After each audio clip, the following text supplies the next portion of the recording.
The United States and China are now showing the visible manifestations of the dark side of codependency. Just look at right now. Controversy over cyber hacking, trade issues, currency issues, territorial and maritime shipping lane disputes in the East China Sea, the South China Sea. And each side blames the other for the problems. That's exactly what you would expect in the economic equivalent of a codependent relationship. America is the ultimate consumer. China is the ultimate producer. And the consumer has relied on the producer, and the producer has relied on the consumer in ways that are outlined right here. The American consumer desperately depends on cheap goods made in China to make ends meet. Incomes have been flat for 20 years, but consumption is rising. How do you think we did it? We don't save. We rely on China for surplus saving, and we run huge deficits. And when you don't have saving, how do you fund your budget deficits? China buys our treasuries. We need China. You need us. The ultimate producer, which focuses a large portion of its growth on exports, needs vigorous growth in global demand to support exports. And that comes from your largest export market, the United States. The story I will tell you now, though, is that this reliance has created the very visible manifestations of imbalances and frictions that leave both countries with no choice other than to change. A decisive strategic shift for China that featured the broad outlines of a new model, a model that would transform the ultimate producer into an economy that was more balanced and driven by internal private consumption. The challenge, as you can see on the left, was first and foremost to raise the level of the people's income, disposable income, as a share of GDP. At less than 43% in 2012, it's about half that of the United States. But it wasn't enough just to raise income. You had to deal with the fear that prevented that income from being translated into discretionary consumption.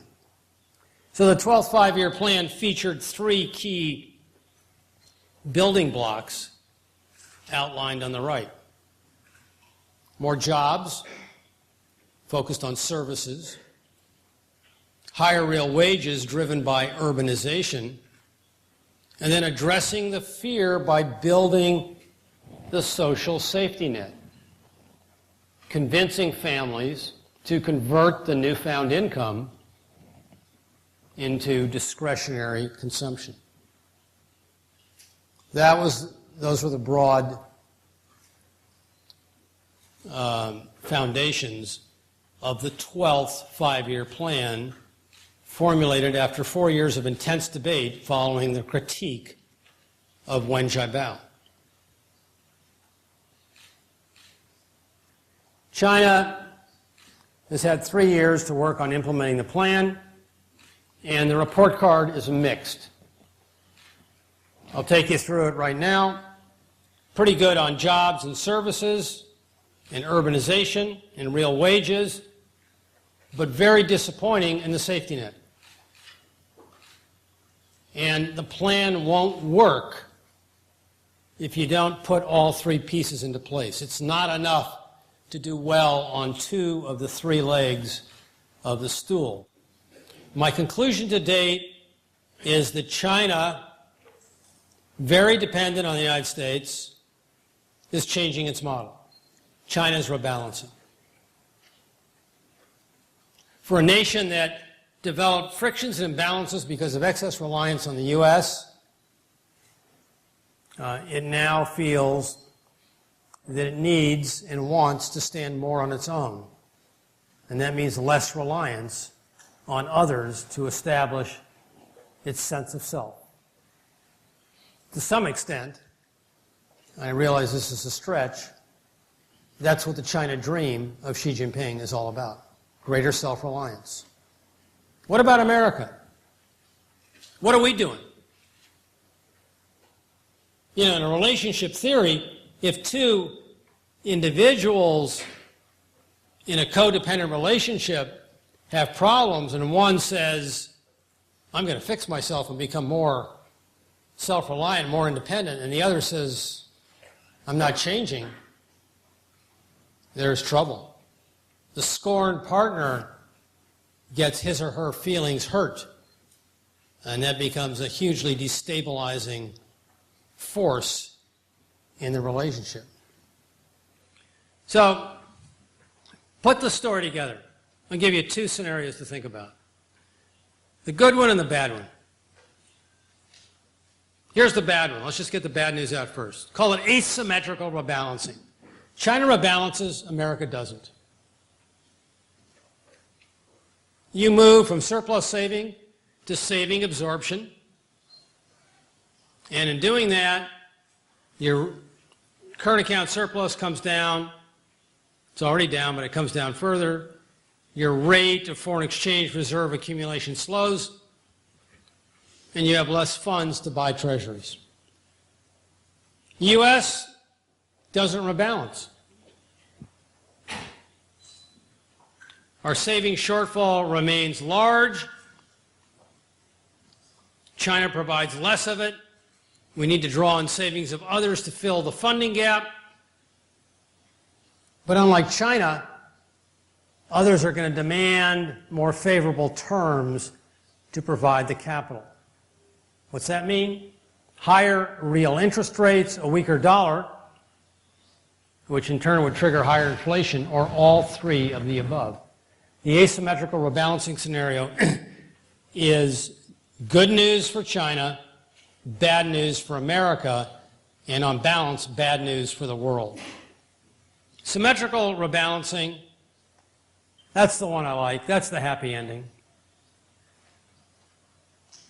Increasingly services-led China, more labor-intensive, slower growth, doesn't need as much in the way of commodities per unit of GDP. It's greener growth, to use the words of your leaders, more harmonious growth, because it also addresses the income inequality issue. And for the United States, it's a huge opportunity. I have a chapter in the book that details the services-led transformation of the next China, a services sector that's likely to grow by 12 trillion US dollars between now and 2025. And 4 to 6 trillion of that are tradable. In America, the world's largest, most competitive services economy, has a huge opportunity to capitalize on the coming bonanza of Chinese services. The shift from codependency to interdependency is critically important for both of our great economies and nations. In an interdependent relationship, it's much healthier where partners responsibly satisfy their own needs. Self-reliance is the key to maintaining your sense of self. And yes, you do appreciate the mutual benefits of partnership, and that leads you to have constructive interactions with your most important partners. And your growth journeys reinforce one another, which make them sustainable. And only then can you appreciate the opportunities of what the relationship can bring to you. Codependency does not enable you to do that. Interdependency does. The tensions, again, I stressed at the outset, over trade, currency, cyber hacking, disputes in the East and South China Seas. Those are very visible manifestations of the frictions, imbalances, and blame game of codependency. We can do better, and we must. Thank you.